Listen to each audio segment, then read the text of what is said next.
This is the Stephen A. Smith Show podcast. I'm Stephen A. What's up, everybody? Welcome to the latest edition of the Stephen A. Smith Show, coming at you as I love to do over the airwaves of ESPN Radio and ESPN News, 250 plus markets across the United States of America, plus ESPN Radio on Sirius XM Channel 80, plus ESPN Radio simulcast over the live national television airwaves of ESPN News. Number to call up as always is 888-SAY-ESPN. That's 888-729-3776. From the producers of Avatar comes the ultimate 3D cinematic event of the year, Alita Battle Angel. On February 14th, Valentine's Day, be the first to experience the film early audiences are calling an immersive, mind-blowing adventure. Alita Battle Angel in theaters and IMAX, February 14th. Time for Straight Talk, brought to you by Straight Talk Wireless, best phones, best networks, no contracts. We know what time it is. We know what time it is to get into, and we know what we need to get into. It's Super Bowl 53, the outcome, a 13-3 victory by the New England Patriots. Tom Brady captures his sixth Super Bowl championship, the most all time by a starting quarterback in the National Football League. Bill Belichick captures his sixth title as a head coach, his eighth overall, because he's got 2 rings as a defensive coordinator under Bill Parcells. We look at Gronk, we look at Edelman, and all of these boys. They showed up, they handled their business, they did what they needed to do. And obviously, when you look at this game, it's real easy to look at the Super Bowl MVP, Julian Edelman, who had about 10 catches for 141 yards. It's easy to look at Gronk with 6 receptions for 18 yards, both averaging over 14 yards per catch. And if you want to give an MVP award to Julian Edelman, you might as well just extend it to Tom Brady, who threw those passes. And so you got to take that into consideration. But for me personally, here is what it comes down to more so than anything else.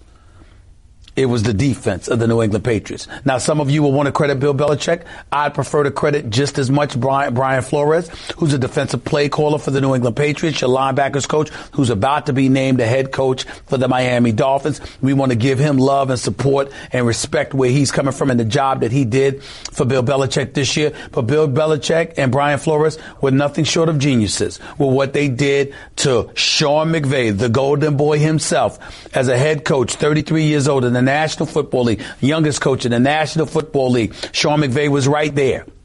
And what happens? Absolutely nothing offensively. Jared Goff, 19 for 38, 229 yards, a QBR of 13. An anemic performance by by Jared Goff, who, by the way, missed a few wide open throws he should have converted. Put one right in the hands of Brandon Cook that he dropped. Another he floated it there too late in the end zone with Cook's wide open. Jared Goff didn't get to him in time before McCourty, whoever it was, swiped away as his right arm to force the incompletion. But by and large, Jared Goff was under pressure all afternoon. He was sacked 4 times, couldn't seem to do much of anything. 2 of those sacks came courtesy of Dante Hightower, who I believe should have been the MVP of the Super Bowl. I thought he was all over the place. He did drop a surefire interception. He should have had, no doubt about that. But I thought he was all over the field all night long. The defense collectively was absolutely phenomenal. Nobody can deny that. And the way that they looked and the way that they performed, you got to give credit where credit is due. It was something absolutely positively special to behold. And when we look at New England right now, I think you got to give credit to that defense. Todd Gurley, again, 229 yards. Goff, 229 yards passing. Todd Gurley, 10 rushes for 35 yards. Another anemic performance. This is a guy that rushed for 10 yards in the NFC Championship game and then 35 yards for the Super Bowl. So in the NFC Championship game and then the Super Bowl, the great Todd Gurley, who was a league MVP candidate in a lot of people's eyes, ran for a combined 45 yards on 14 carries in 2 of the biggest games of his career, and obviously the 2 biggest games for the Los Angeles Rams this season. We got to sit up there and investigate that a little bit. But before we go any further, Cooks had 120 receiving yards, 1 big drop, another basically strip because, his arm got hit and the pass floated to him a little bit late, like I pointed out. Your guy, Robert Woods, had 5 receptions for 70 yards. Wasn't that bad, but Reynolds, C.J. Anderson, Gurley. Listen, you had Jared Goff, only throw the ball to 5 different people. That's it. To 5 different people. Now, Tom Brady Edelman, 141 yards. Gronk, 87 yards. Burkhead, 15 yards. Cordarrelle Patterson, 14 yards and 2 receptions. James White, who's been formidable in the postseason, only had 1 catch for 5 yards. And, of course, Sony Michel. So what you have was a situation where you got the Rams doing everything they can to take James White out of the game or what have you. And basically they did that. It did not matter whether it was Gronk in motion. You had Edelman lining up in motion 1 minute. The next thing you know, he was on the outside the numbers, catching a 7-yard pass here or a 5-yard pass there. Edelman was all over the place. And don't get me started on across the patterns, across the middle now, because they were killing the Rams at times with that. Brady was targeting Nickel Roby Coleman. He was targeting him at times. But also, Aqib Talib was on Edelman at times, and that didn't seem to neutralize Edelman at all. So I give the New England Patriots a lot of credit because they did what they had to do. And don't get me started on the game-winning drive, because when you look at Tom Brady, the score tied 3-3 after 3 quarters, by the way. After 3 quarters, the score was only tied 3-3, which made for a relatively boring Super Bowl because we all know we want to see some offense. So nobody's going to try to deny that. But let's transition to that and take it a step further. When you look at the game-winning drive, how did it start out? A little over 9 minutes left. Tom Brady gets the ball, knowing they got the score here. Because if you don't score, and then the Rams get the ball back in a 3-3 tie, and somehow, somewhere, they're able to put the ball in the end zone or get a field goal. The way that defense had been playing for the most part throughout the game, it would have put Tom Brady and the New England Patriots in a very precarious position. So he recognized the urgency of the moment, and what does he do? And credit Josh McDaniels as well, the offensive coordinator. What do? They call a pass down the right sideline, just a little lob pass to Rob Gronkowski, 18 yards. Another pass to Edelman.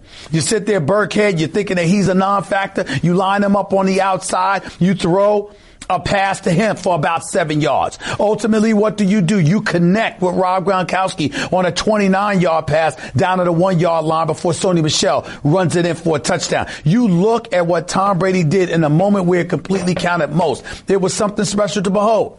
And it's Tom Brady reminding you of his greatness, reminding you of what he brings to the table, reminding you as to why he's the GOAT. Now, I'm a person. Let's be very, very clear about this. I'm a person on the record calling Aaron Rodgers a bad man. Make no mistake about it. That's how I feel about Aaron Rodgers. But the credentials clearly do not show that he is the GOAT. And when you look at Tom Brady and what he brings to the table, flinging that football, particularly in pressurized moments, Tom Brady didn't have the greatest game yesterday. Let's be very, very clear about that. Tom Brady had 262 yards passing. That's what he had. He had 262 yards passing. All right? He sat up there and had a QBR 25. Tom Brady wasn't impressive by any stretch of the imagination until it really, really counted most. But that's what makes him so great. Because if you give him breathing room, if you give him an opportunity to slice you up, if you give him an opportunity to close the deal on you, he's going to take advantage. He's going to finish the deal. That's what he does because he's Tom Brady. That's what he brings to the table because he's Tom Brady. And so when you look at it from that perspective, there's no getting around it. There's no denying it. We have a situation right now when we look at Tom Brady, where we have to recognize what we're looking at here and what we're talking about here. When it's time to close. You remember that movie Glenn Ross with Alec Baldwin? Always be closing.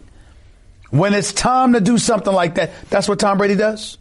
That's what he does. And that's why you got to give him props where it's due. Because you sort of knew. A lot of people sit up there and say, at no point in time did I think the Rams are going to win. That's what they say. I disagree with that. When it was 3-3 and New England's offense couldn't seem to get it going, I was of the mindset, you're the New England Patriots. You don't want to give the Los Angeles Rams this much life. You've got to do something. And you need a touchdown. And by the way, as an aside, I had the privilege. I tweeted about it. I was joking about it, playing around, lying, telling y'all I was in nosebleed seats. I actually went up there because I have friends up there that I went to see, but I was watching the game from the suite. And I had the pleasure of sitting next to Randy Moss and Boomer himself, the great Chris Berman. Sitting next to these dudes, talking football, watching the Super Bowl with them is one of the treats of my career, to be quite honest with you. Randy Moss knows his football, y'all. And needless to say, so does Chris Berman. And so all three of us watching the game together, listening to them break stuff down, seeing the game through their lens and through their eyes, especially Randy Moss, who was so hyped for this game, a former New England Patriot, no question rooting for them. It was something special to witness. And I'm here to tell you something right now.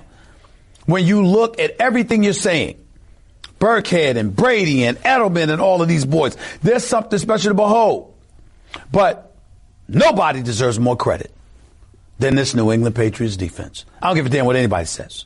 I don't give a damn what anybody says. This was something special to behold. This was something special to look at. Because when you look at the New England Patriots, you did not expect that from this defense. They were 21st in the league this year in yards allowed. 21st. Wasn't that much better against the run or the pass.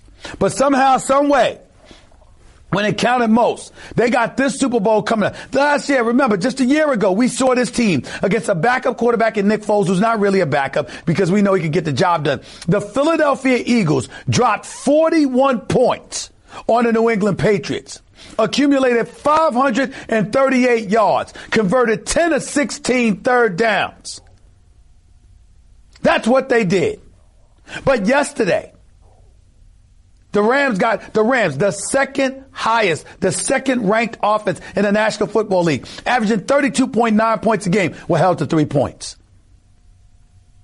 260 yards. Only converted 3 third downs out of 16. That's what this defense did. They sacked Jared Goff 4 times. They were in his face all night long. And the speed that New England seemed to have had in this contest was shocking, to be quite honest with you. And oh, by the way, this is even after Patrick Chung went down, because he was playing well. I just look at it from that standpoint. Jared Goff at time taking sacks at the wrong time, getting hit on a couple of occasions when he had no business doing so. One time it knocked him out of field goal range. He underthrew a few passes, overthrew a few others, was under constant pressure. And you just look at New England, you just can't say enough. And if you're Brandon Cooks on that interception with a little over 4 minutes left, by the way, you got to go up and make a play. Jared Goff is looking for you to make a play, because the play earlier, you dropped it. Right in the palm of your hands. Perfect pass from Jared Goff. You dropped it. You come back. He's coming to you. You can't just run a route. You got to go up and get that ball. You got to try. And at the very least, if you don't get it, ensure that it doesn't get intercepted. That's not what Brandon Cooks did. And one could make the argument, you could point the finger at Sean McVay to going right back to Cooks in that situation. Maybe you should have went to Woods. Maybe you should have utilized Todd Gurley coming out of the backfield more to pass catch for you. By the way, C.J. Anderson, if you really, really want to get down to it, Higbee, I thought this brother could play. Did he even have a pass? No, he did not. Not one pass. So I'm looking at all of these things, and I'm saying, what the hell is going on here? Everything that you expected from Sean McVay and Jared Goff was non-existent. And I felt bad for the Rams in this sense. Cooper Kupp was missed. Big time. This is a standout receiver for the Los Angeles Rams who went down with the ACL injury a few weeks before the season ended. If he were out there, I think the Rams would have had a better chance. I certainly don't think they would have gotten held to 3 points. I truly don't believe that. I think they would have found a way. Jared Goff would have had more weapons to throw the ball to. And I think that's undeniable. So Jared Goff definitely going against Bill Belichick and Brian Flores. Short-handed, I might add. You got to look at that and say, you know something? He didn't have much of a chance. But I still got to look at Sean McVay, because I got to believe, if you're Boy Genius, if you're the 33-year-old guru that everybody's loving, and you're hiring coaches all over the place looking for the embodiment, the reincarnation of Sean McVay, you got to give me more than 3 points in a Super Bowl. You just got to do it. You just got to do it. If Sean McVay had lost this Super Bowl 24-21 or 21-17 or 20-17 or something like that, I'm not having this conversation about Sean McVay, who, by the way, I love as a coach. He's a hell of a coach. But we're not having this conversation if Sean McVay and the Rams managed to put up 17 points, even though they were averaging 32.9. We're not doing that. Because we understand who they were going against. And we understand things are not going to be ideal. And we understand that Bill Belichick is going to make you play left-handed per se and take away your top two primary weapons. We know this about Bill Belichick. We know this about the New England Patriots. We know this about their defense. We get it. But 3 points? Three? I mean, when I think about 3 points, when I think about the number 3, I think about Bernie Mac. 3 minutes. That's all I'm giving you. That's all I got. Now, obviously, he wasn't talking about football. You'd have to go see Kings of Comedy to recognize what I'm talking about, dating back to 2000, to revisit the hilarious comedy of the one and only Bernie Mac. God rest his wonderful soul. But when I think about that number, that's what I'm thinking about. 3 minutes.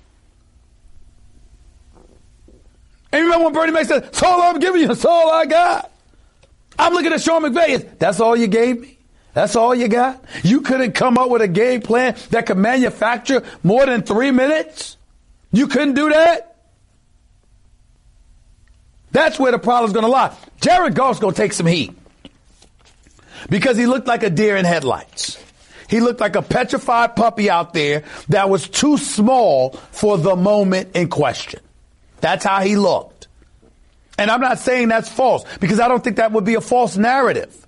But I do think it's important to point out that even though it wouldn't be a false narrative, let's not put more of the onus on him than we're putting on Sean McVay. You knew who you were going up against. And Sean McVay, to his credit, sat up there and said it. He got thoroughly outcoached because he couldn't come up with a solution to the wizardry of a Bill Belichick and Brian Flores. That is the simple fact of the matter. You got to come up with something better. Do you realize, ladies and gentlemen, that if the Rams had simply managed one touchdown, particularly in the first 3 quarters, one touchdown, do you realize how much more difficult that would have been for the New England Patriots? Do you realize how that would have inspired and galvanized that defense even more instead of exhausting them and leaving them relatively resigned to the fate that they ultimately incurred? Listen, here's the bottom line. Aaron Donald didn't get a sack and Ndamukong Suh didn't get a sack or whatever the case may be. The Patriots weren't running roughshod over anybody. Sony Michel averaged more than 4 yards a carry. They ran the ball effectively enough, but in the same breath, they weren't knocking anybody's socks off. Wade Phillips did a phenomenal job coaching this defense. And Sean McVay made it very, very clear from day one that him being the head coach, McVay was, he said Wade Phillips is going to be that guy coaching your defense. And he showed up. The New England Patriots, led by Tom Brady, with Rob Gronkowski and Julian Edelman in the lineup. The New England Patriots didn't score but 3 points for damn near the first 48, 49 minutes of the game. Think about that. And you still lost this game? You still lost this game? That's what you got to look at. So I look at Donald and these guys. I don't blame them. I'm not looking at just numbers in terms of sacks or whatever the case may be. I'm looking at the fact that they held the New England Patriots to 3 points for the first 3 quarters. 3+ quarters. And your offense couldn't do anything. They kept having to come back on the field, come back on the field, come back on the field. What the hell do you expect? At some point in time, it's just going to be too much to overcome. And that's exactly what happened. And so we look at it from that standpoint. We recognize it for being what it is. And we got to give the New England Patriots props for being the ultimate team because the Los Angeles Rams have better talent. Les Snead saw to that. Went out and got Ndamukong Suh, got Aqib Talib, got Marcus Peters. You re-signed Aaron Donald. You extended Todd Gurley. You acquired C.J. Anderson. Les Snead, it ain't just Sean McVay. Les Snead did a hell of a job assembling this roster. Sean McVay, his second year as a head coach, got a team to the Super Bowl. Man knows what he's doing. But yesterday wasn't his day. And we can try to look at Todd Gurley all we want to. Look at Jared Goff all we want to. Todd Gurley, something's wrong. We can say that, but damn it, you were on the field. Nobody was saying anything when you ran for those 16 yards, although it was called back on a penalty. Nobody was saying anything then. Now, you might not have been 100%, but you were certainly good enough to be out there. Why he was on the sidelines a lot makes no sense. We look at Jared Goff. What the hell was going on with him with some of those misthrows? But he also threw some dime pieces that were dropped. In the end, having said all of that, Sean McVay should have had a better game plan to adjust with what the New England Patriots were doing. And that did not happen. And because that did not happen is as big of a reason as any why the New England Patriots stand here today as Super Bowl champions, while Sean McVay and the Los Angeles Rams are wondering about what might have been. And oh, by the way, they didn't get help by their fans at all. Listen, very few people on the planet love L.A. more than me. I have grown to love me some L.A. Make no mistake about it. But I will tell y'all this. It's an absolute damn travesty what the Rams fans allowed to happen at Super Bowl 53 in Atlanta the last night. You had Patriot fans out there. It looked like Rams fans were outnumbered like 15-1. Like 15-1. Your team is in the Super Bowl. A pretty damn good team, I might add.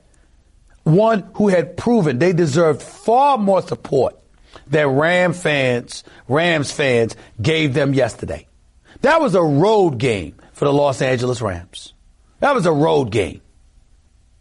And that's a damn travesty. It really, really is. I understand that you got a lot of stuff to root for out there. I got it. Clippers look relatively decent. The Lakers have LeBron James. The Chargers weren't anything to sneeze at. I get it all. But damn it, your team is in the Super Bowl. A team that plays right up the road from the Staples Center at the LA Coliseum. That team was in the Super Bowl. And y'all couldn't find it within yourself to get to Atlanta, Georgia for Super Bowl 53 to make sure that they were represented and they had some folks cheering them on instead of it feeling like a damn road game. Ram fans, you should be ashamed of yourself. Somebody got to tell you, so I will. I love L.A. too, but damn it, y'all too damn comfortable. Should have had your behinds in Atlanta. Because you might have been in Atlanta, but you damn sure wasn't inside a Mercedes-Benz zone. I tell you that much. You weren't there. There was Patriots fans everywhere. Where the hell were y'all? 888 say ESPN. It's 888-729-3776. That was Straight Talk Wireless, nationwide coverage of America's largest and most dependable 4G LTE networks. We'll get back to your calls or to your calls and more in a second. Stick around. Don't touch that dial. You're listening live to Stephen A. Smith Show, ESPN Radio, ESPN News. By the way, when you're hiring, you don't want to waste time sorting through dozens of irrelevant resumes, do you? You want an efficient way to get to a short list of qualified candidates. That's why you need Indeed.com. Post a job in minutes, set up screening questions based on your job requirements, then zero in on qualified candidates using an intuitive online dashboard. Discover why 3 million businesses use Indeed for hiring. Post a job today at Indeed.com/hire. Search for greatness. Search Indeed. Your calls and more. Reevaluating Super Bowl 53 and then some. Stick around. Don't touch that dial. You're listening live to Stephen A. ESPN Radio, ESPN News. Let me tell you about Pete, who loved hockey and always wanted to play in the NHL. Pete played since he was 3 and begged his mom to let him stay on the ice. Why, some nights he even slept in his hockey skates. Pete practiced and practiced until one day, when he was 47, Pete realized he just wasn't that good. So he threw his skates in the trash. But then he heard how Geico, proud partner of the NHL, could save him money on car insurance. So he switched and saved a bunch. So it all worked out. You're listening to the Stephen A. Smith Show podcast. With 1-800-Flowers.com, Valentine's is a no-brainer. They have the best bouquets and deals around. The 18-stem Enchanted Rose Medley for $29.99 or double it to the 36 stems for $20 more. To order, go to 1-800-Flowers.com, click the radio icon, and enter code Stephen A. That's with a PH, not a V. 888-SAY-ESPN. That's 888-729-3776. You're listening live to the Stephen A. Smith Show, ESPN Radio, ESPN News. I'm coming at you live from Atlanta, Georgia. I was here for Super Bowl 53 last night in Atlanta. New England Patriots won the game 13-3. It was a defensive show. Obviously, it wasn't that exciting to an abundance of people. Apparently, according to the Nielsen ratings, it was the lowest ratings the Super Bowl has received in the last 10 years. Lowest ratings since it was Pittsburgh against the Arizona Cardinals years ago. Now, some people will look at it and the defensive output on both teams, on the part of both teams, may have contributed to it because there wasn't enough offense. People were turned off and bored by it. Obviously, when you look at the rules changes that have been implemented in the National Football League and how it seems to have catered more towards offenses, no one can deny the fact that more offense is more attractive in the world of professional sports. The NBA, some would say, adopted that mentality years ago with some of its stringent rules changes, facilitating more offense for the game, particularly as it pertains to European players as well. Guys coming over from Europe and what they've been able to do in this league on this level. People look at that, and the more offense that you've had, the better and more attractive the game has been. And as a result, obviously, NBA ratings have shot through the roof. In the case of the National Football League, we recently learned that, in terms of revenue and ratings, they have been supposedly dissipating. Well, come to find out, this last year, they were making money. They were having their best ratings in the last several years, et cetera, et cetera. So when you look at it from that perspective, obviously defense is a thing that people are not that interested in seeing too much. But here's another thing that needs to be taken into consideration, and that's why I went off last week. I'm going to blame Sean Payton. That's right, I'm going to say it. Sean Payton, damn good coach for the New Orleans Saints, Super Bowl champion coach. I'm going to blame him for what happened, because if you believe that the New Orleans Saints has a huge, huge, huge following, you best believe there's a whole bunch of Saints fans that weren't watching the Super Bowl yesterday. Saints fans everywhere. You better believe they weren't watching because they feel they got robbed, they got jerked, they should have been in the Super Bowl, not the Los Angeles Rams. And obviously they have a far, far, far better fan base than the Los Angeles Rams, because if the Saints had been in the Super Bowl, I promise you, Atlanta would have had some problems, because you would have seen fans from New Orleans descending upon Atlanta. And we all know the rivalry that exists between Atlanta and New Orleans. So there would have been problems in the ATL last week. Make no mistake about it. Make no mistake about it. But here's the flip side. They'd have had those fans, and it damn sure wouldn't have felt like a road game for the Saints the way it felt like a road game for the Los Angeles Rams, because Saint fans, who that nation, they would not have had that. But they didn't watch the game.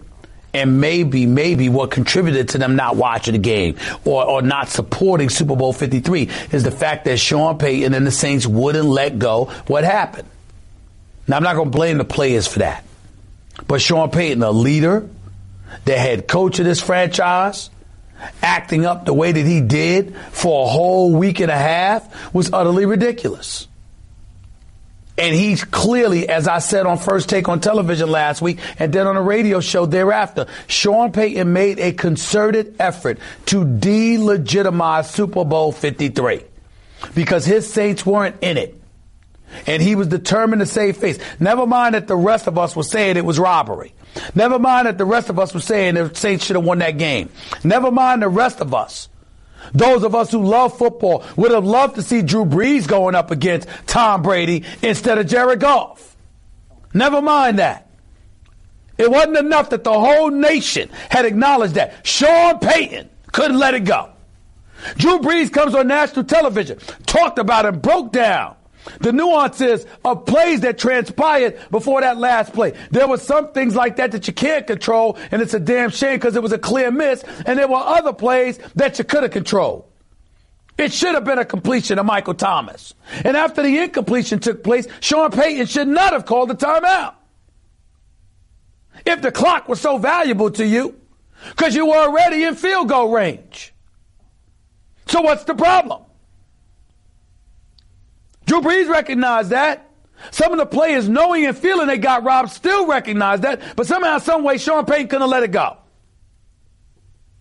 And even though we can't prove it, because the word supposedly and presumably applies here. That looked like a Roger Goodell clown T-shirt he was wearing under his shirt during the press conference Wednesday. And why are you having a press conference on the Wednesday of Super Bowl week when your team lost 10 days earlier? How come it wasn't the previous Wednesday? Because you were too busy watching Netflix and eating ice cream?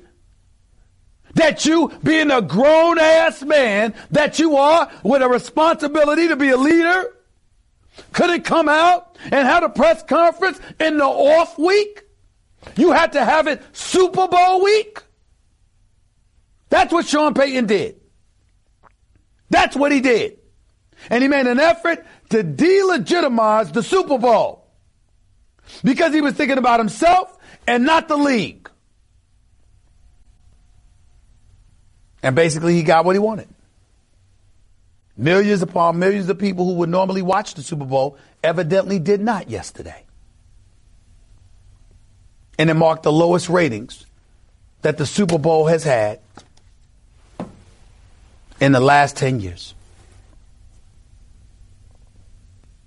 888 say ESPN is the number to call up. Let's go to KJ. You're live with Stephen A. What's up?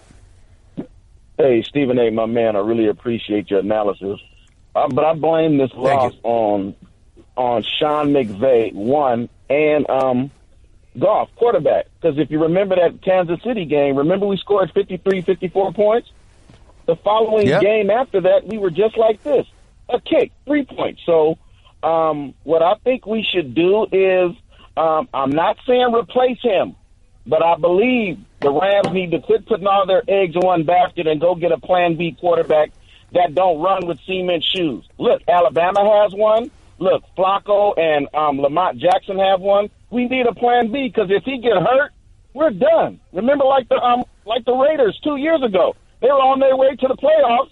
Carr got hurt. Guess what happened? Whole season done. So I really think we need to get a plan B as another quarterback. Look, Foles is available. So it's a lot of quarterbacks out there.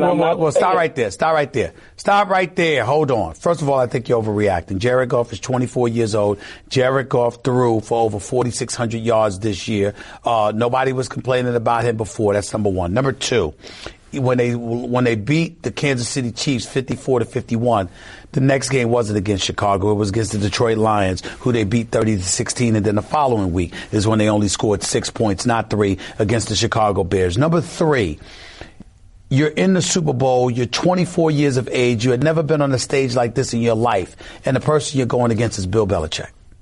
So let's take all of those things into consideration and just pump the brakes a little bit. We can sit up here and lament the fact that Sean McVay should have done a better job, then Jared Goff should have done a better job and could have done a better job. Let's not act like we don't understand why it did not happen.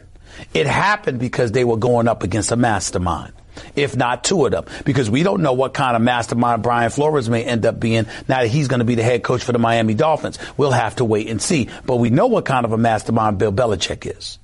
And so when we look at it from that perspective, let's show the respect and deference that is due, understanding that you got a 24-year-old and a 33-year-old head coach going up against a man in Bill Belichick who is 66 years old, who won 2 Super Bowl titles as a defensive coordinator under Bill Parcells, who has now been to 9 Super Bowls as a head coach for the New England Patriots, having won 5 before yesterday. Let's remember that when you're talking about Jared Goff, and ask yourself, can you really, really, really knock him for not being as effective as you thought he would be, considering who he was going up against? Let's pump the brakes on that a little bit, please. 888 say ESPN. That's 888-729-3776. You're listening live to Stephen A.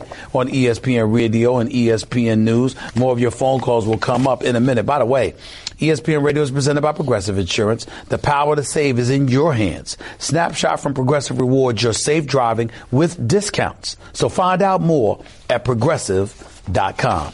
888 say ESPN. That's 888-729-3776. Back to your calls and more with Stephen A. ESPN Radio, ESPN News. Guess what?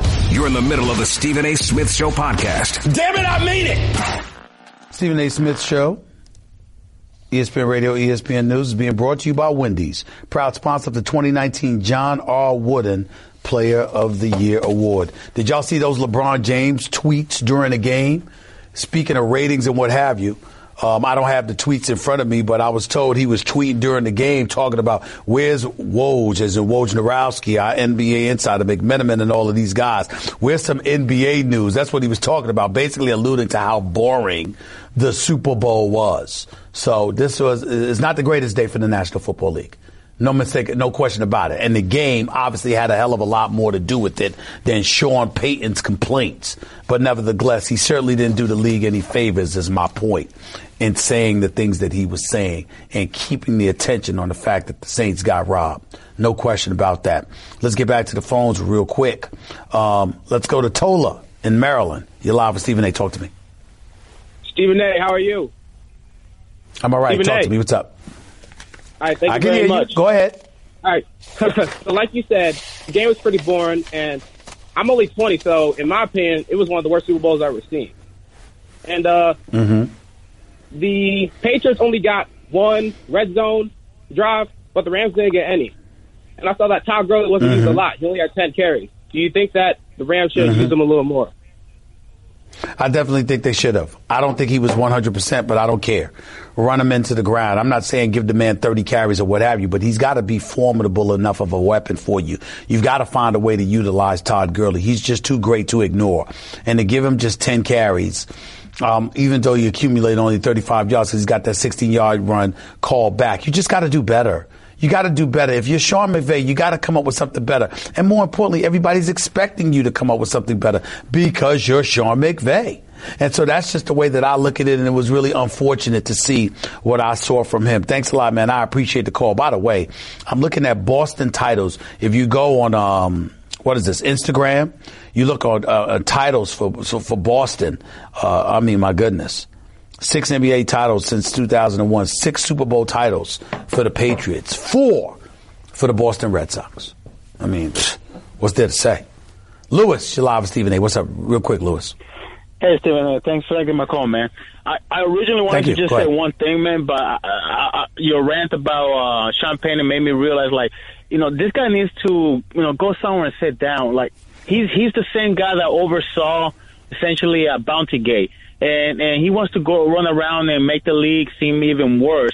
On top of that, man, he's lucky. I'm not sure what type of, what can the league do? Maybe suspend him a few games or something just for trying to pretty much, do that to the league in general. And one more thing. Well, go ahead real quick. Hurry up. Go ahead. Okay, so one more thing. The Rams, they better treat Wade Phillips better than every other team has. Texans let him go. Now they're garbage on defense. Dallas, when he was let go, I got you. We don't care about that, man. Come on now. Stop that. Stop engaging revisionist history. The defense was suspect for most of this year, but Wade Phillips showed up and did a phenomenal job in the Super Bowl yesterday. There is no denying that. And as it pertains to everything else, I mean, look, the bottom line is simple. The Patriots handled their business, and Sean McVay and the Rams did not. It's just that simple. But we'll get a lot more into it in hour number 2. Plus get some NBA news as well. Stick around. Don't touch that dial. That's just a sample of what you'll hear on the Stephen A. Smith Show. Weekdays at 1 p.m. Eastern on ESPN Radio and the ESPN app. This is the Stephen A. Smith Show podcast. I'm Stephen A. Welcome to hour number 2 of the Stephen A. Smith Show. Here with you over the airways of ESPN Radio and ESPN News.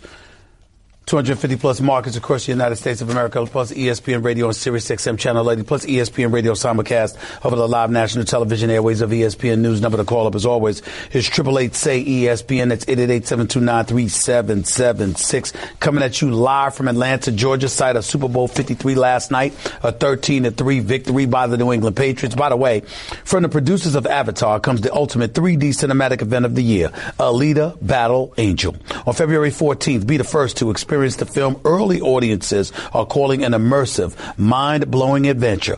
Alita Battle Angel in theaters and IMAX February 14th. A couple of things I want to get to before I get back to the callers at 888-SAY-ESPN. That's 888-729-3776. Let's just call it what it is. Let's just be honest. The Super Bowl wasn't that impressive.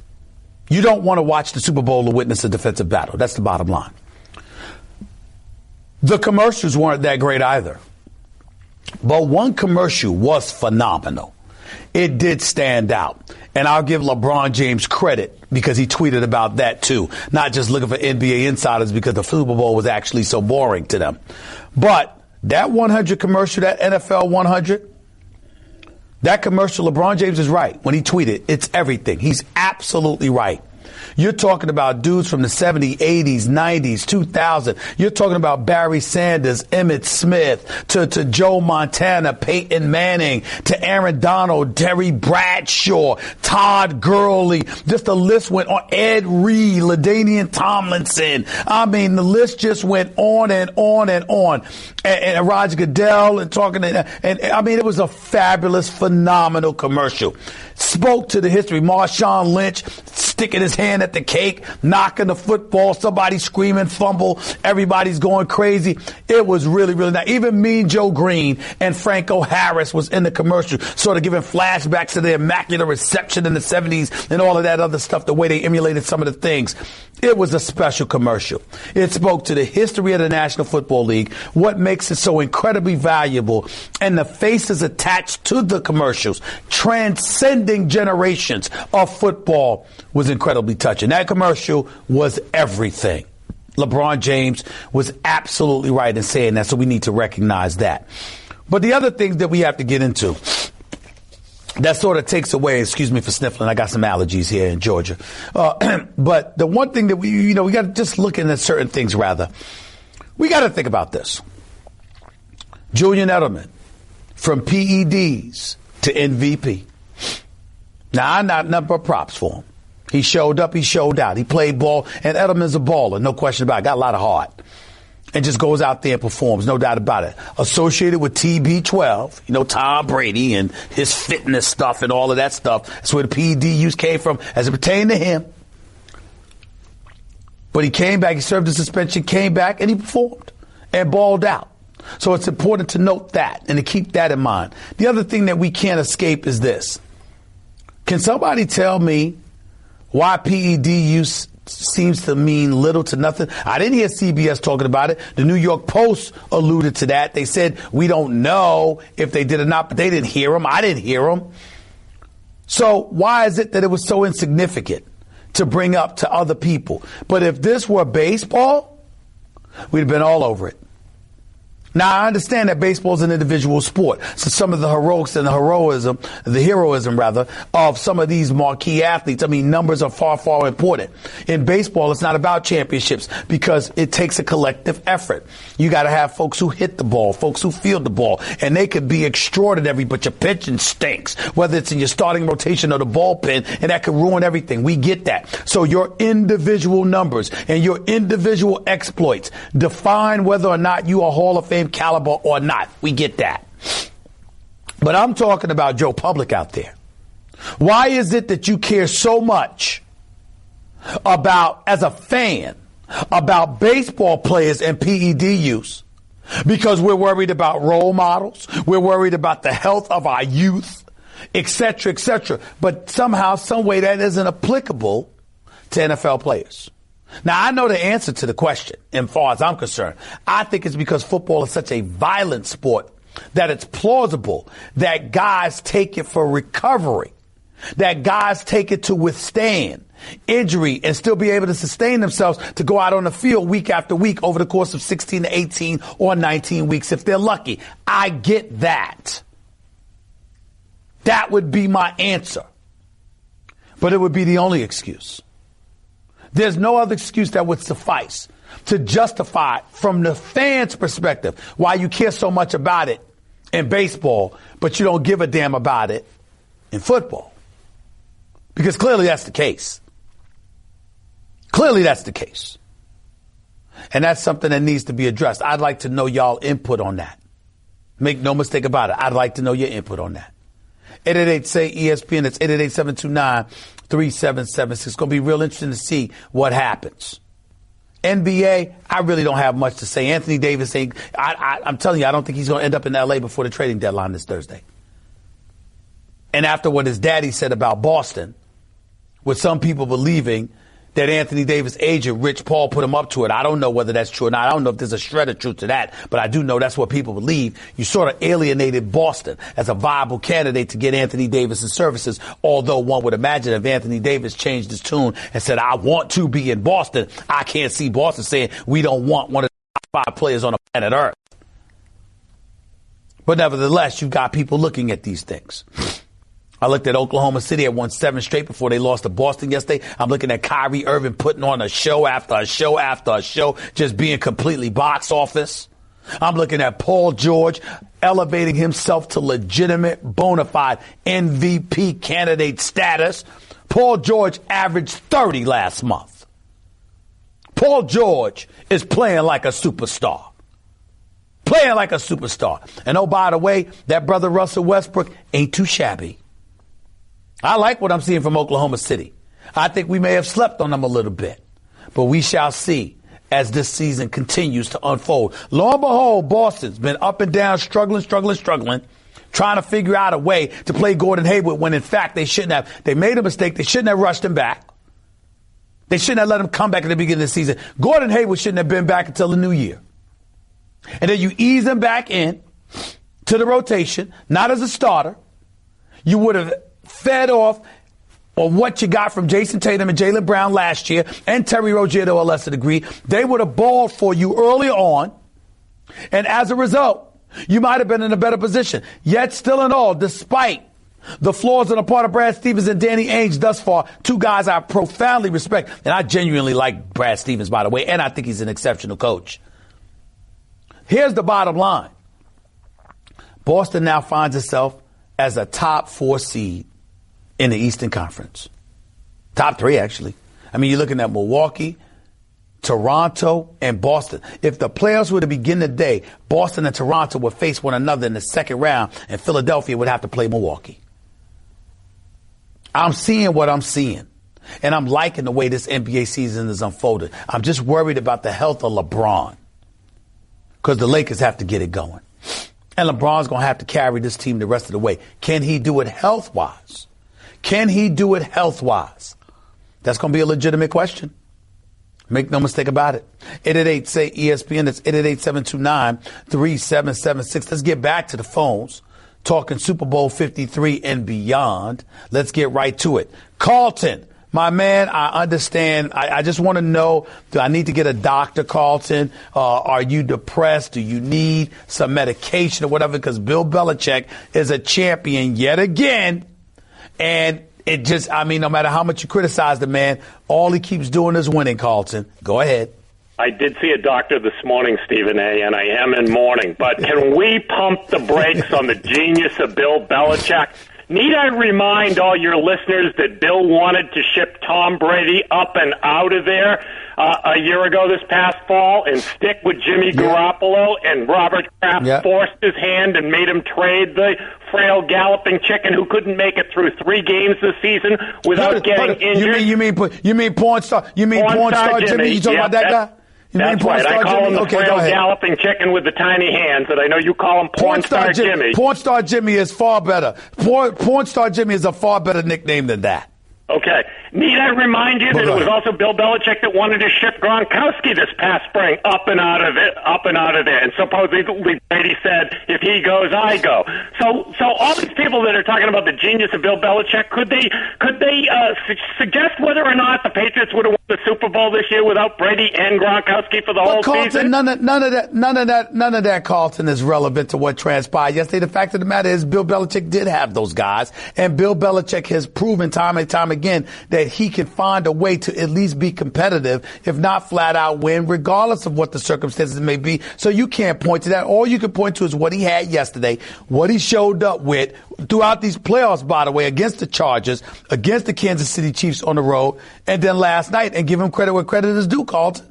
If he got his way, he wouldn't have won the Super Bowl this year. In fact, he did get his way last year, and he sat Malcolm Butler for an entire Super Bowl game and lost the game, giving up 41 points. But the real onus goes... Super Bowl, Carlton. What's that? But he was in the Super Bowl. Yeah. He was in the Super Bowl, Carlton. Yeah, and he gave up 41 points to a backup quarterback. That's the defensive genius, Bill. Anyway, but the real onus today is on Sean McVay, okay? Do you know how many catches the wide receivers of the New England Patriots had other than Julian Edelman yesterday? How many? 0. How can you not double-team Julian Edelman? First reroute him, as I said, all last week, have somebody right on him at the line of scrimmage, bump him, and then double-team him all over the field, okay? How can you let Julian Edelman go off for 141 yards on you? How can you hand the ball off to Todd Gurley 3 times in 6 possessions in the first half of that game? Todd Gurley had 3 touches in the entire first half of the game. Absolutely correct. And then the other brain freeze moment of Sean McVay. You remember when there's 15 seconds left to go in the first half and the Patriots have the ball at their 2-yard line and Tom Brady takes a knee at the 1-yard line? The LA Rams had 2 timeouts left. Why didn't he call his timeouts and force them to snap the ball? Brady can't just take a knee on the next play because he'd been taking a knee in the end zone. So at least you give the opportunity for your defense to make a play behind the line of scrimmage and get a safety or a fumble or something like that. What was Sean McVay doing? He wanted to keep his 2 timeouts for some reason? They were at the 1-yard line, Stephen A. Brain freeze moment on Sean McVay's part.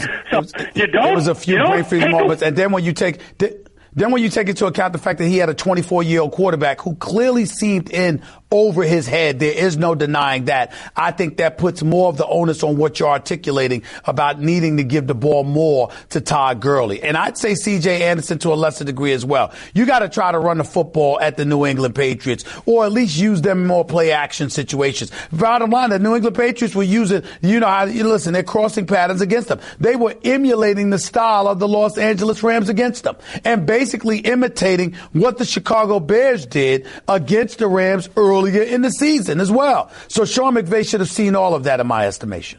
Yeah, you didn't limit their number one weapon, and you limited your own number one weapon. It makes no sense to me, but hey, that's Sean McVay. Too many coaches beat themselves. If Phil Dossett and Hogan had gone off and caught a whole bunch of balls, and we're talking about how on earth did the Patriots win that game, well, that's one thing. But allowing Julian Edelman to do what he did and not even giving your star an opportunity to make a difference in the game, Todd Gurley, makes 0 sense to me. But Carlton, before I let you go, having said all of that, we understand breaks are a part of the game in the National Football League. Sometimes people don't always make the greatest decisions. We get all of that. But are you willing to sit here and finally acknowledge that Bill Belichick is clearly the greatest coach of this generation and one of the greatest coaches ever? I mean, the man has been to 9 Super Bowls, for crying out loud, okay? As a head coach, he's won 6 of them now, and he has 2 as a defensive coordinator. That is 8 Super Bowl rings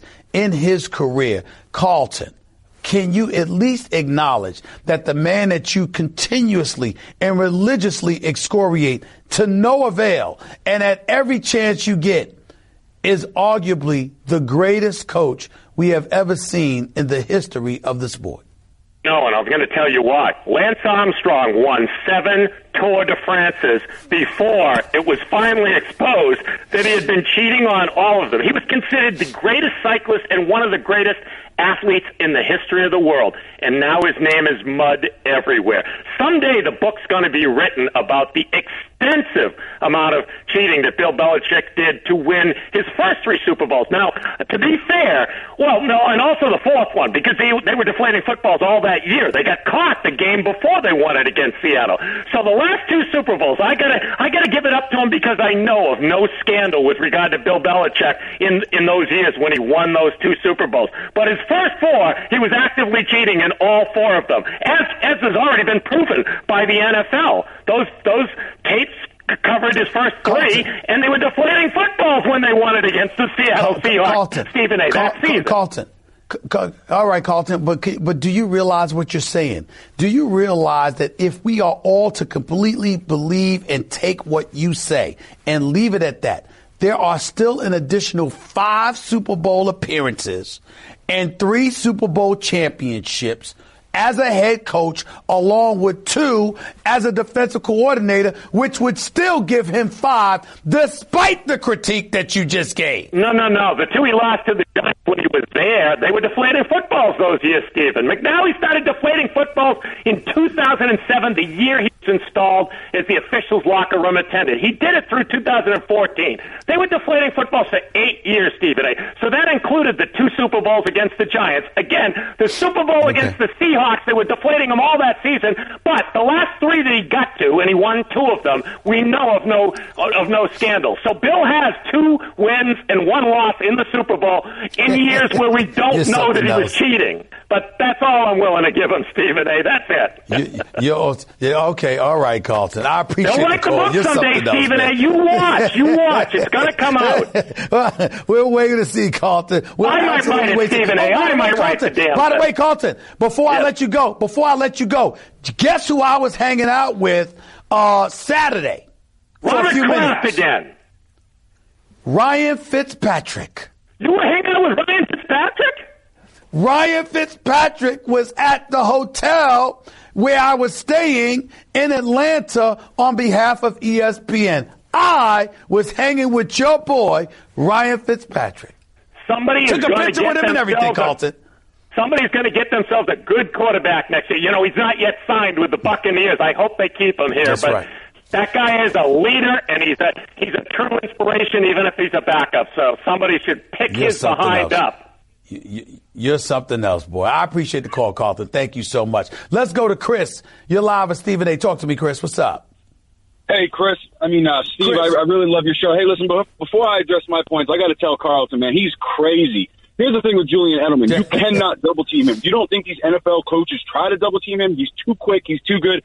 Can't happen. And also, everybody likes to ignore other organizations. Well, I understand what he was saying. Hold on, Chris. Hold on, Chris. What Carlton was really saying is that the other receivers weren't giving you anything. There was no Josh Gordon there, obviously, because he's been exiled. Chris Hogan wasn't a threat to you. Didn't catch 1 pass. Even James White wasn't catching passes out of the backfield. Why not go and double up Edelman and do everything you can to neutralize him? That's basically what he was saying.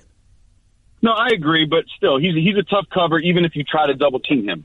So you got to try. I want to get to my point with Kyrie and Anthony Davis. Okay, Kyrie Irving, he knows how to work the media. He knows what he's doing. He's getting everybody all up in arms. He's not going anywhere. He's got a phenomenal situation in Boston.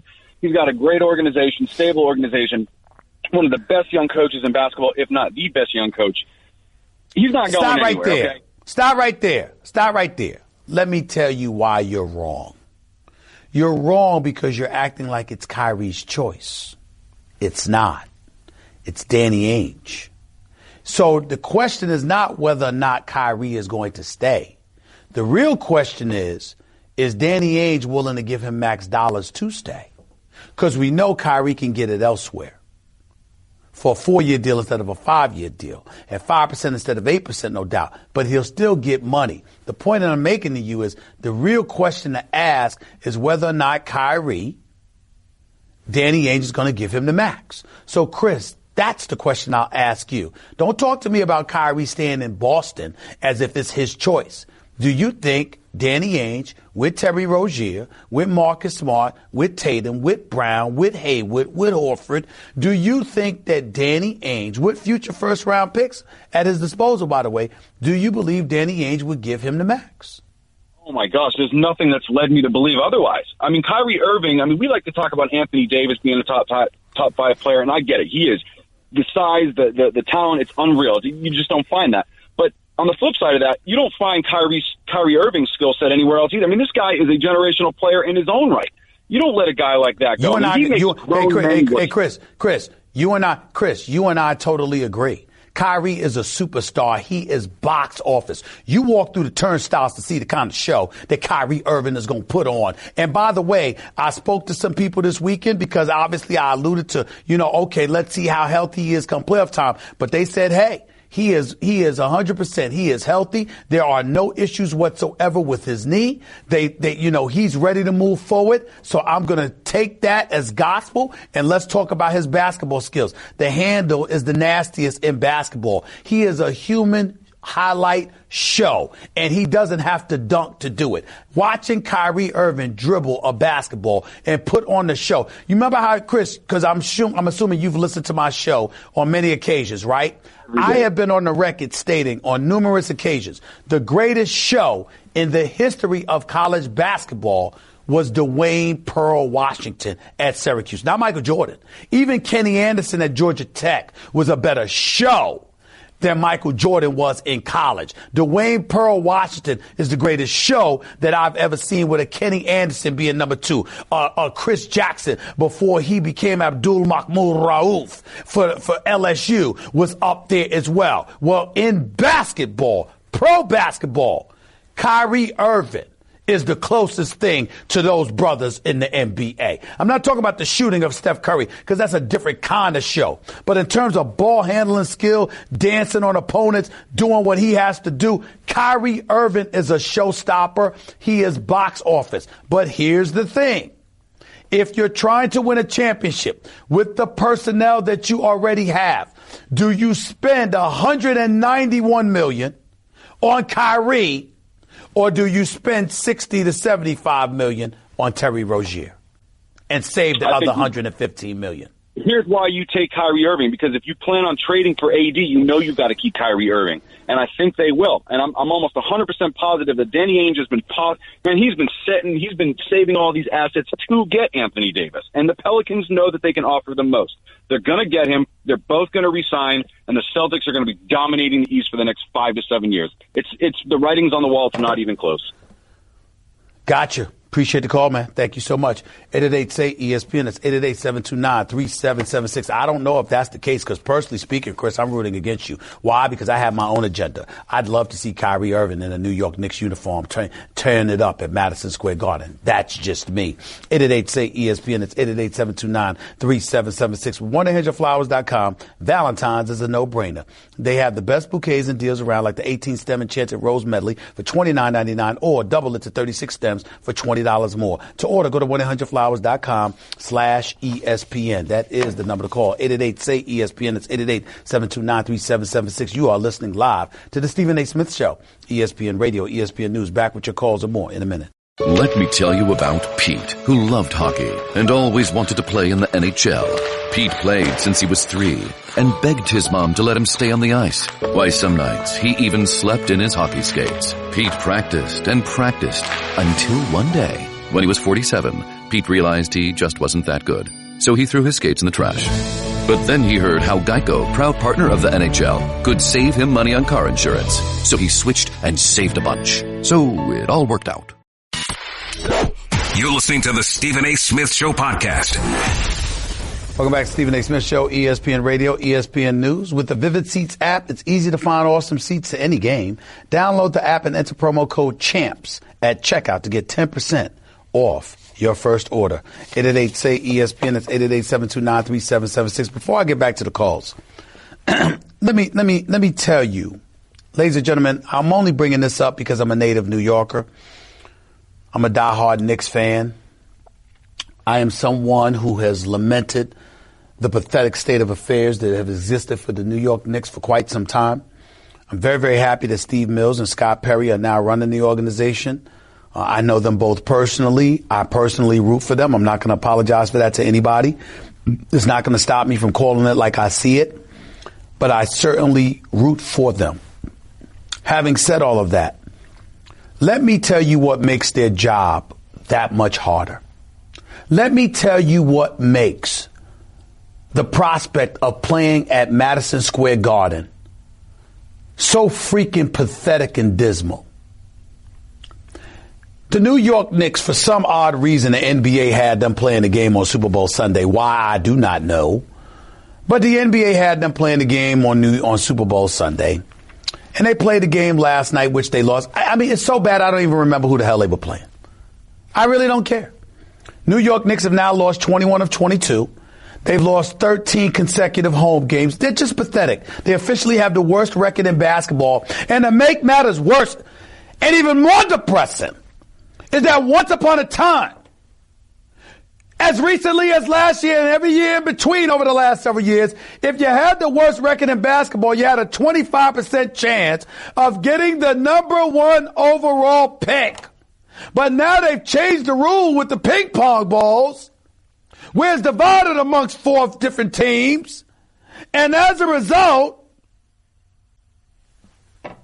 you got a situation where the chances of them getting the number 1 overall pick, who we all believe would be Zion Williamson out of Duke, it's been reduced to 14%. And I'm only joking about not remembering who they play. I know they played the Memphis Grizzlies. I know that's who they lost to yesterday. But the point is that now we got to worry about these folks not even getting the number 1 overall pick. Jesus. And I say all of that to say this. So you're the New York Knicks. Same organization that, by the way, on a day when they made this Porzingis trade, which, by the way, I didn't blame them for making. When a man comes into your office, tells you he wants out, and tells you if he doesn't go out, he's going to sign a qualifying offer that's only a 1-year deal that will make him an unrestricted free agent after next season, which completely eradicates your leverage. So you had to move him. And in moving him, you created over $40 million in additional cap space, which makes you about $74.6 million in cap space, which gives you enough money for 2 max players. So I don't completely knock the New York Knicks for making this deal. Actually, I didn't have a problem with it at all. But on that day, news trickled out that Stephon Bondi for the New York Daily News, who the Knicks are notoriously at odds with as a publication, you banned a reporter from the press conference. I mean, this has got Dolan written all over it. I can tell you right now, ladies and gentlemen, that ain't Steve Mills. I can tell you right now, that's not Scott Perry. That's not who they are. I did not talk to them about it. I didn't know anything about it until after the trade. I'm not giving you any inside information other than to tell you I've known them for too long. I'm telling you that's not them. Something so petty, so childish, so insignificant. That is not them. This has Dolan written all over it. Them and his underlings, his subordinates at Madison Square Garden, has got them written all over it. All over it. The Steve Mills, the Scott Perrys of the world don't have that kind of character to engage in something so damn petty. This has got Dolan written all over it. And on a day when Porzingis has gotten traded, you're making news for banning a reporter. This is the Knicks with Dolan. The child protege, literally born at third base, walking home, sitting there being as petty as ever.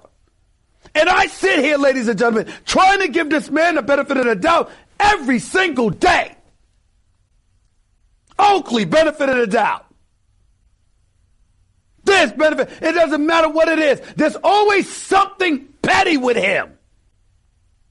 And now listen to this. So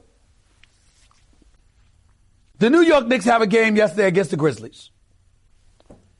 And this man, they're playing against the Grizzlies, another loss. And according to our own Ian Begley, who obviously had nothing better to do because you got to watch the Knicks. Damn shame that he had that job. This man, they've got this stuff about Porzingis up there, 14.3 points his rookie year, 4th overall pick in the 2015 NBA draft. Last season averaged 22.7 points, first All-Star selection before tearing his ACL February 6th against Milwaukee. Missed 110 of a possible 296 career games. Has played in 186 of the possible 296 career games. All right? So basically they had him missing 110 games to injury. You know what else they had up there about him? On a broadcast for MSG, which is owned by the Knicks and Cablevision, by the way. You know what they had up there? Skipped exit meeting with front office after the 2016-2017 season. Now, all the stuff that you could talk about this guy that played for you, but is now gone, you're going to add something as trivial, as insignificant, as childish as him skipping the team meeting. And then you wonder why a star player might not want to come and play for you. That's the Knicks. It's who they are with Dolan. That's the problem. It's the pettiness, the childishness of this man. That's the problem. Brilliant businessman, knows how to make money, incredibly influential, obviously financially successful because the Garden, last time I checked, ain't losing money. But this kind of stuff, something as innocuous and petty as that, hurts the prospects of the New York Knicks' future because it reveals that the boss is a child. It reveals that the boss is a child. That's what you will put on the broadcast for MSG. Lord have mercy. You just can't make it up. You just can't make it up. Isaiah, you're live with Stephen A. What's up? Hey, Stephen A. Go ahead, man. Hello? Oh, yeah. Yes, you're on the air. Go ahead. The Super Bowl. I was just talking about the Super Bowl about yesterday, man. I feel like the Rams was just outcoached, you know. They was just old school, gritty defense. And they forced Jared Goff to put it in the air. Like you said earlier in the week, Bill Belichick dared him to throw the ball. So it was just an old school style of play. I like it. Got you. Appreciate the call. Got your point. Don't disagree with you. Thanks a lot, man. Lewis, you're live with Stephen A. Talk to me. Lewis, are you there? What's going on, Lewis? Stephen A.? Man, you better hurry up and start speaking before you get a dial tone, man. You got to be ready when I call you. What's up? Let's man, go. I was on hold for like 2 hours, man. I'm finally here though. Listen, I got all right, speak. Go ahead. Couple questions. One. Go ahead. Do you really believe the Knicks is gonna get KD and Kyrie? Because I really don't. Like, I don't believe it. I don't believe it, but I can't definitively rule it out because if you have enough money to attract two marquee players and you can afford to pay them and you're willing to tell them both, we're handing the franchise in the Mecca, meaning the media capital of the world, to you to do as you please, essentially, that's something that can't be ignored. If you have two players who you can give max dollars to, all right, you don't have to spare a penny to get them. And you're literally handing the franchise to them. And let's not forget the impact of a Scott Perry who has a close relationship with a KD, along with various other players around the league, and a guy like David Fisdale who has the endorsements of the LeBron and D Wades and Chris Bosh's of the world, speaking up on his behalf as to how he can be a player coach, how he's somebody you could talk to and rap to. He knows his basketball. He's good people. He's a good communicator, etc. Regardless of what happened with him and Marc Gasol. If you have the combination of that two with all the money in the world and an owner as childish as he is, who has connections to Wall Street that could ultimately help you make $1 billion, you might entertain it. Guys got the money though. Like they not really at this point. They're not worried, especially the big fish. Like they're not worried about. Okay, the money. What was your second question? What was your second question? My second question is this: do you think there's any truth to this Lonzo Ball going to Phoenix rumor? Because I've been hearing a lot about it. Like, I don't know about him going to Phoenix, but I don't know about him going to Phoenix. I do know that it's entirely possible and plausible that he may get moved. At some moment in time, we can't just be looking at Lonzo Ball in a vacuum, talking about, well, he's got decent size and he defends and, he's got a good upside. Damn all that.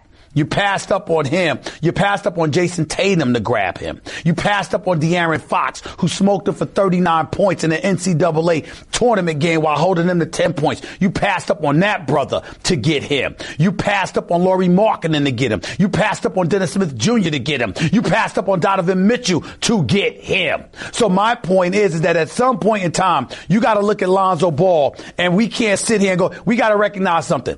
Lonzo Ball was grabbed number 2 overall because of a business decision. He's from Chino Hills. He's box office because he was a local product, and the Lakers don't have the deep pockets of a guy like Steve Ballmer for the Clippers or, God rest his soul, Paul Allen had in Portland. And as a result of that, Magic Johnson was forced to make a business decision on behalf of Jeannie Buss. It wasn't about basketball. It wasn't about reinvigorating Showtime. Not when you're talking about giving the ball to somebody in Lonzo Ball who's perfectly content in dribbling the ball past half court and watching everybody else do their thing. That's not what a number 2 overall pick in the draft does. I don't knock Lonzo Ball's game. I knock his lack of assertiveness. I want him to be more aggressive, and I don't think he is. I got to go. I appreciate the call. Thank you. 888-SAY-ESPN is the number to call up right here live with Stephen A. ESPN Radio, ESPN News. By the way, ESPN Radio is presented by Progressive Insurance. Drivers who switch to Progressive can save an average of $668. Plus, get triple action protection for optimal engine performance with Shell V-Power Nitro. Plus, premium gasoline. 888-SAY-ESPN. That is the number to call. We'll close out the show with your calls in a minute. Stephen A. live from the ATL site of Super Bowl 53 last night. Patriots victory, of course. We'll talk to you more in a minute. This is Stephen A., ESPN Radio, ESPN News. Here's the Select Quote term life insurance difference. Most companies give you one option, one policy, one rate. But Select Quote shops and gets you up to 10 options from highly rated life insurers. For a free personalized quote, call 1-800-601-6992 or go to selectquote.com.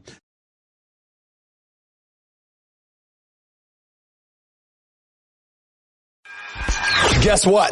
You're in the middle of the Stephen A. Smith Show podcast. Damn it, I mean it! Stephen A. Smith Show is being brought to you by Prilosec OTC. Kick your antacid habit with Prilosec OTC, please. Chris, you're live with Stephen A. Go ahead.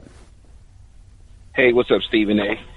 Hey, man, I'm calling about the Super Bowl, how Sean McVay, he wasn't being real aggressive, man. I remember the play, I believe it was either 4th and 1 right before the halftime, and they didn't have anything going.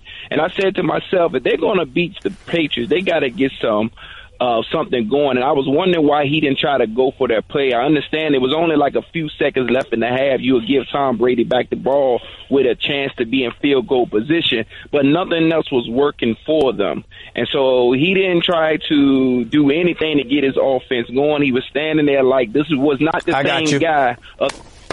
Yeah. He wasn't the same guy. He wasn't the same guy because he didn't have the same players. He didn't have Jared Goff looking the way he's supposed to look. He didn't have Todd Gurley looking the way that he's supposed to look, and clearly and more importantly, he wasn't doing what he's accustomed to doing. So all three of them came up short. I'm going to hold McVay accountable for that. Still a great coach. Yesterday just wasn't his day against the master. I'll be back with y'all in 22 hours talking more about Super Bowl 53 and Denson. Until then, peace and love. That's just a sample of what you'll hear on the Stephen A. Smith Show. Weekdays at 1 p.m. Eastern on ESPN Radio and the ESPN app.